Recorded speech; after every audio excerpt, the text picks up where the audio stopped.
Hello and welcome to the Holyrood Sources podcast, where we take you inside Scottish politics. I'm Calum Macdonald. Hello. And here's Geoff Aberdein, who was Chief of Staff to the First Minister Alex Salmond. Hello, Geoff. Good morning. And Andy Maciver was Director of Communications for the Scottish Conservatives. Hello, Andy. Hello, both. Great to have you here, guys. Right, busy week. On the podcast today, the Scotland Secretary says the Scottish Government should do more to get people into work as the Labour Government announces welfare reforms. We're going to bring you a breakdown of the candidates who would like to be SNP MSPs. Is the Scottish Parliament struggling to attract talented parliamentarians? And the board of GB Energy has held its first meeting in Aberdein, as the First Minister has also visited this week. And the Conservative Party leader says reaching net zero by 2050 is impossible. We'll talk about energy on the pod as well today. You can watch all of this on YouTube. Search for Holyrood Sources, where we upload clips and full episodes for you to enjoy. Just head to YouTube, subscribe to our channel there for all the videos, and you can follow us on X, and you can get in touch on X. You can watch clips on TikTok and leave your comments, and you can subscribe to our mailing list at holyroodsources.com, where we make announcements first. In the latest episode on YouTube, our reaction to the announcement that Nicola Sturgeon is standing down as an MSP at the next election. And Conservative MSP Liz Smith spoke to us about the importance of outdoor education for young people. More on that in just a second. You can WhatsApp us 0333 404 6507, or you can email hello@holyroodsources.com. And I just want to start with this from Fraser on WhatsApp. He said, Liz Smith is bang on. We did a trip to Loch-Inch back in 2004 for a week in P7. The benefits of outdoor education are massive, working in teams, breaking down social barriers, building confidence ahead of going into secondary school. I'm a huge advocate of this, given the benefits of being outside. There you go. It was an interesting conversation with Liz Smith, actually. Go back and have a little listen to that from last week. And this question, actually, from Harold on X. We asked this morning, what you want us to talk about. Harold asked, why do you give these two a platform? Which That's a brilliant question. And to be honest, Harold, I don't know a lot of the time. That's But a here tough we one. are. That's a tough one. I think we should stop listeners' questions. They're getting a bit tricky. A bit on the nose, aren't they? Harold has asked a question that I've been asking myself for the last 2 years, frankly. Well, hopefully, over the course of the next 40 minutes or so, it will become clear why these two have a platform. Right, let's Or why we start. shouldn't. That's quite an ambitious statement to make at the start of the podcast. I think our editor Hugo has a bit of work to do to take that out. Good luck. Right, let's crack on. The UK government's welfare reforms will be devastating for disabled people, according to Scotland's Social Justice Secretary. Shirley-Anne Somerville says the changes announced just yesterday, in fact, which are designed to save £5 billion a year by 2030, will have a severe effect on Holyrood's finances. So the Work and Pension Secretary Liz Kendall announced the UK government will tighten the eligibility criteria for personal independence payments from November 2026. PIP is paid to people who have difficulty completing everyday tasks or getting around as a result of long-term physical or mental health conditions. Now, that benefit is being phased out in Scotland, and it's being replaced by the adult disability payment, which is devolved, but any reduction on spending on PIP by the Treasury has a knock-on effect to the Scottish Government's budget. I want to start, actually, I think, with comments from the Scotland Secretary Ian Murray, who's challenged the SNP to tackle levels of economic inactivity, which he says are significantly higher than the UK average, and says they are not acceptable to him or the Scottish public.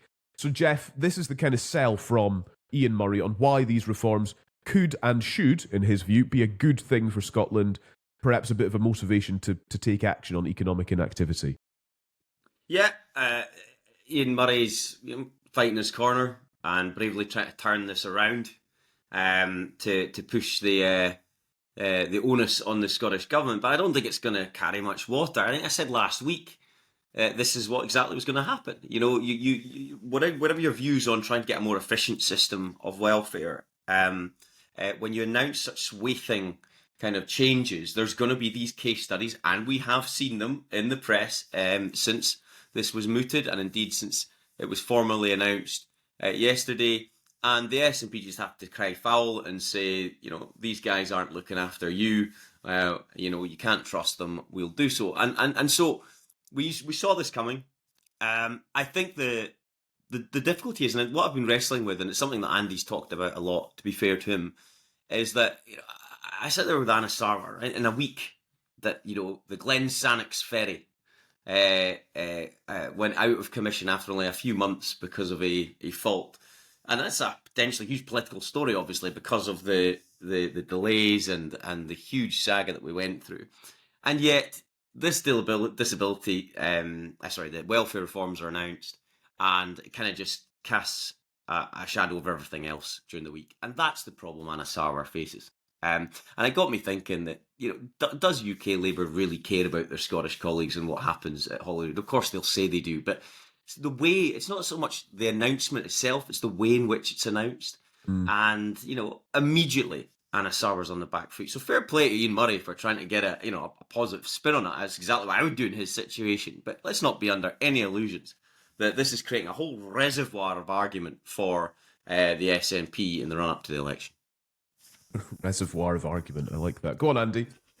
I in a slightly less facetious answer to Harold's point earlier on, this is why we started doing this, because we wanted to shed some light on the worst aspects of politics from people who've been in it.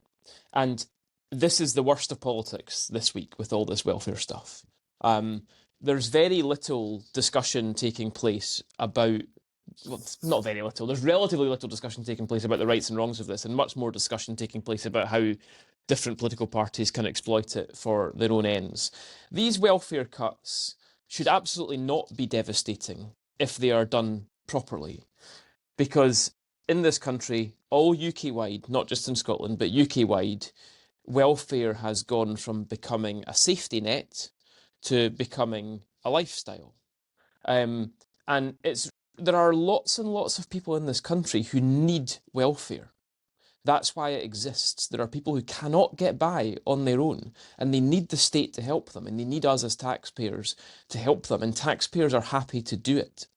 But it is just as important that we provide a safety net to those people who need it. It's also just as important that we withhold that safety net from people who do not need it. I don't have roots in the Labour Party, but I think this is a Labour Party going back to its roots, right? They're called the Labour Party. It's the party of Labour. It's the party of work. And I think that Starmer and Reeves have recognised that we have become a party which doesn't value work anymore. A country that doesn't value country, work. Pardon me, sorry, yes, that doesn't value work anymore. That doesn't understand that working is good for individuals, it's good for the economy, it's good for the future generations to see their adults, their parents working. And just the last point I would make on this is that we've seen a lot of the figures this week, and there's a particular worry here about young people and economic inactivity amongst young people. 20-somethings. COVID's 5 years old. These people were in their formative years during COVID. And this is now COVID chickens coming home to roost, I'm afraid. These are people who had their schools, their universities, their colleges shut down during COVID. Crucially, these are people whose parents were told by the government to stay at home, and they will be paid to stay at home. And this, unfortunately, is the culture that we are now creating, which is that the government is there to give you money, whether you work or not. You have an entitlement to have your lifestyle paid for you without going out and doing anything. Now, that might sound harsh, and it doesn't apply to everybody in receipt of benefits. As I said, there are crucial, big parts of society who need the welfare state and who need benefits. But I'm afraid to pretend that there is not also a large cohort of society who, quite frankly, are at it, we're just misleading ourselves. There are lots of them, and it must be dealt with.